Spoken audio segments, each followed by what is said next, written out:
Hello, friends. Welcome to Creative Medicine.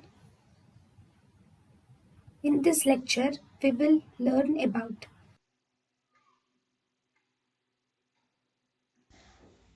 In the cardiovascular system monitoring during anesthesia, we can do pulmonary artery catheterization. Pulmonary artery catheterization is also called as Swan-Ganz catheter. In Swan-Ganz catheter, the pressure of left atrium, right ventricle and pulmonary capillary wedge pressure is calculated.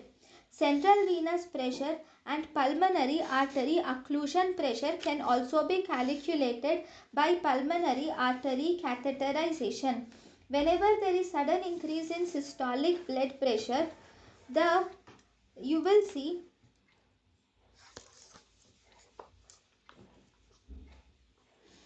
that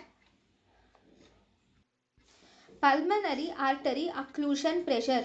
Pulmonary artery occlusion pressure. Normal pulmonary artery occlusion pressure is 4 to 12 millimeters of Hg. In pulmonary artery occlusion pressure, preload to heart is determined. In pulmonary artery occlusion pressure will determine the preload to the left heart. Pulmonary artery occlusion pressure is used to differentiate between the cardiogenic and non-cardiogenic pulmonary edema. It is used to find out the mixed venous blood. Temperature monitoring by pulmonary artery occlusion pressure is very accurate. Carbon monoxide concentration can also be found out. So all these can also cardiac output can also be found out. Cardiac output can also be found out. So all these can also be found out by pulmonary artery catheterization and pulmonary artery occlusion pressure.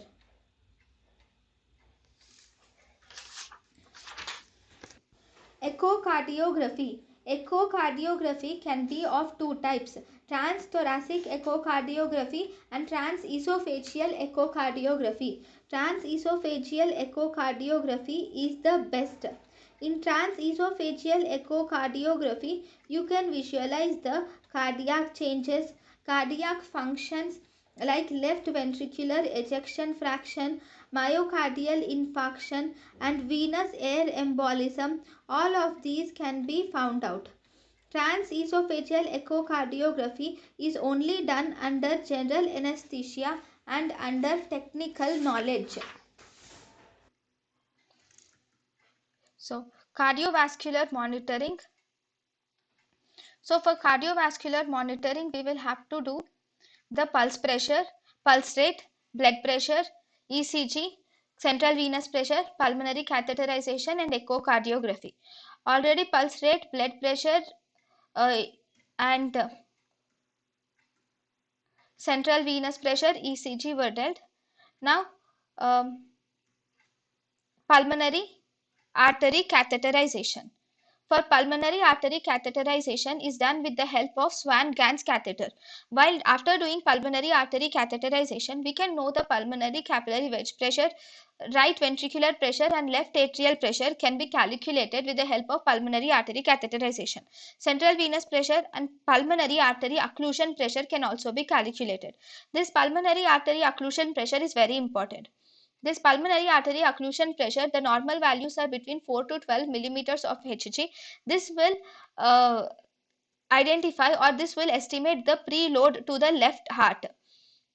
That is the amount of blood that is going to the left heart, or the pressure that is going to the left heart is calculated by pulmonary artery occlusion pressure.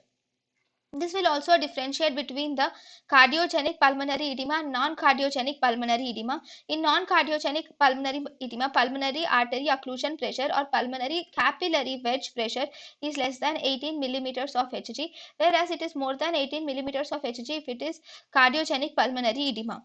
Mixed venous blood and also temperature monitoring should be done, and cardiac output, these also should also be done. These can also be done with the help of pulmonary artery catheterization. Then on echocardiography is also important for the anesthesia. Echocardiography, we have two types of echocardiography: transthoracic echocardiography and transesophageal echocardiography. In both these, transesophageal echocardiography is the best. In transesophageal echocardiography, we will visualize the cardiac chambers. Cardiac function is visualized, especially the left ventricular ejection fraction. Myocardial infarction can be detected by transesophageal echocardiography. Venous air embolism can be detected. It is done mainly under the general. Thank you, and thank you for watching.